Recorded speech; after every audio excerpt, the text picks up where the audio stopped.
ஸ்ரீ ஆனந்தவல்லி பாஹிமாம், ஸ்ரீ ஆனந்தவல்லி ரக்ஷமாம், ஸ்ரீ குருப்யோ நமக.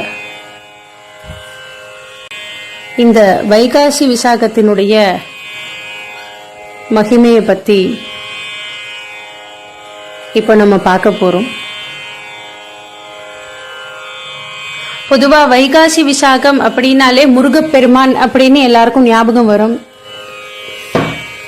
பங்குனி மாதத்தை எடுத்துக்கொண்டோம் என்றால் பங்குனி உத்திரம் ஞாபகத்துக்கு வரும். தை மாதம்னா தைப்பூசம். அது மாதிரி வைகாசி மாதம் அப்படின்னு சொன்னால் வைகாசி விசாகம்.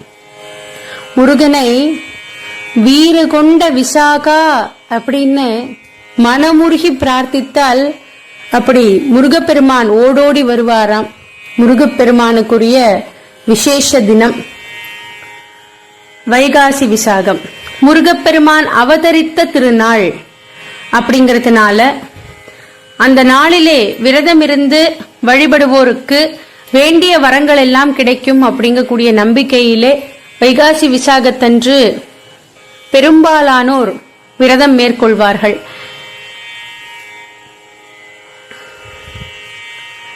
இந்த நாளிலேதான் முருகப்பெருமான் அவதாரம் எடுத்ததாக புராணங்கள் சொல்கின்றன.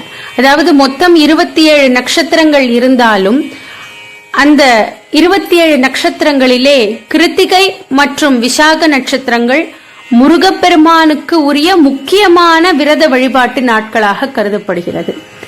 சிவபெருமானுடைய நெற்றிக்கண்ணிலிருந்து தோன்றி 6 தாமரை மலர்களில் தவழ்ந்த 6 குழந்தைகளை வளர்த்தெடுத்த கார்த்திகை பெண்களை சிறப்பிக்கும் விதமாக சிவபெருமான் அளித்த வரத்தினாலே கிருத்திகை நட்சத்திரமும் முருகனுக்குரிய விசேஷ விரத தினமானது.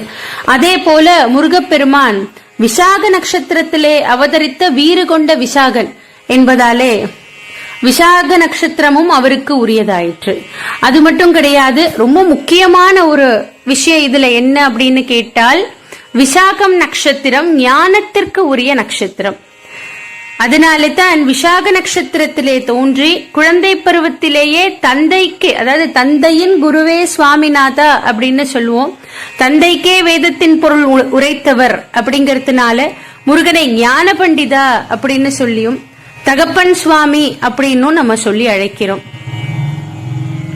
வைகாசி மாதத்திலே வரக்கூடிய பௌர்ணமியும் விசாக நட்சத்திரமும் இணைந்து வரும் நாளை வைகாசி விசாகமாக கொண்டாடுகிறோம். அதனால வைகாசி விசாகம் விரதம் இருக்கணும் அப்படின்னு நினைப்பவர்கள் அன்றைய தினம் விரதம், வழிபாடு, பூஜைகளை மேற்கொள்ளலாம். அந்த தினத்தன்று எல்லா கோவில்களிலுமே, எல்லா சிவாலயங்களிலும், முருகன் கோவில்களிலும் விசேஷ பூஜைகள், அபிஷேகங்கள், நிறைய முருகன் கோவில்களிலே காவடி எடுத்து வந்து வேண்டுதல், நிறைவேற்றுதல்கள், இது எல்லாமே பக்தர்கள் செய்யறது உண்டு.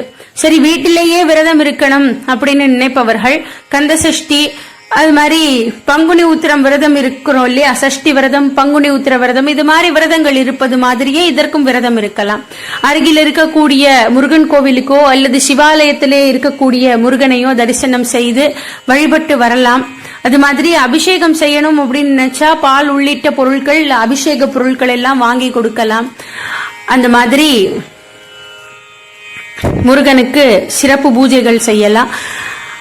சரி, இப்போ நம்ம கிரகத்திலேயே நம்ம சுவாமிய வேண்டிக்கணும், எங்கேயோ வெளியில போக முடியல அப்படின்னு சொன்னா முருகப்பெருமானுக்கு விருப்பமான தேன், தினை மாவு அதெல்லாம் வச்சு, அது கலந்து, இல்ல தேன் கலந்த பால் வச்சு, இல்ல தேன் தினை மாவு நைவேத்தியம் பண்ணி முருகப்பெருமானை வழிபடலாம்.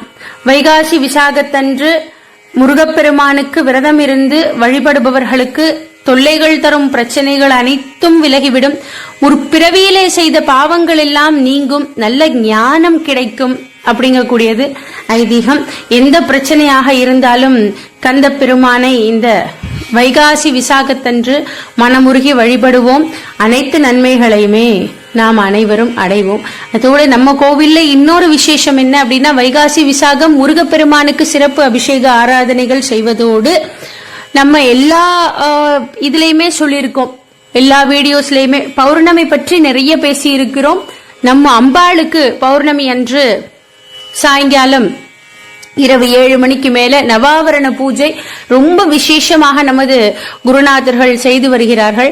அந்த நவாவரண பூஜையினுடைய அந்த விசேஷங்கள் எல்லாத்தையும் பற்றி அன்றைய தினம் நம்ம எப்படி அலங்காரம் பண்றோம், என்ன மாதிரி பூஜைகள் செய்யறோம், என்ன மாதிரி நைவேத்தியங்கள் எல்லாமே நம்ம ஏற்கனவே நிறைய சொல்லி இருக்கோம். நவாவரண பூஜையை பற்றி, நவாவரண பூஜையை கலந்து கொள்வதனாலே என்ன பலன், அதை பார்த்து அந்த நேரத்துல நம்ம அம்பாளை வேண்டிக்கிறதுனால என்ன பயன் அப்படின்னு நிறைய பேசி இருக்கிறோம்.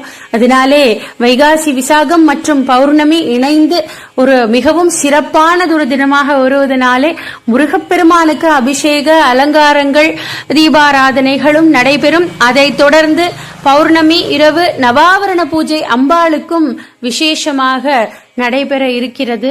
அதனாலே பக்த கோடிகள் எல்லாரும் அந்த வைகாசி விசாகத்தன்று நம்முடைய ஆனந்தவல்லி சமேத அகஸ்தீஸ்வர சுவாமி திருக்கோவில் ஆலயத்திற்கு செம்மங்குடிக்கு எல்லாரும் பிரார்த்தனையிலே இந்த வழிபாடுகளிலே கலந்து கொள்ள வேண்டும் என்று அனைவரையும் எங்கள் ஆனந்தவல்லி கைங்கரிய சபா சார்பிலே அழைக்கிறோம், கேட்டுக்கொள்கிறோம். எல்லோருக்கும் முருகப்பெருமானுடைய திருவருளும் அம்பிகையினுடைய கிருபா கட்டாட்சமும் குருநாதருடைய அருளும் கிட்டட்டும் என்று வேண்டிக் கொள்கிறோம்.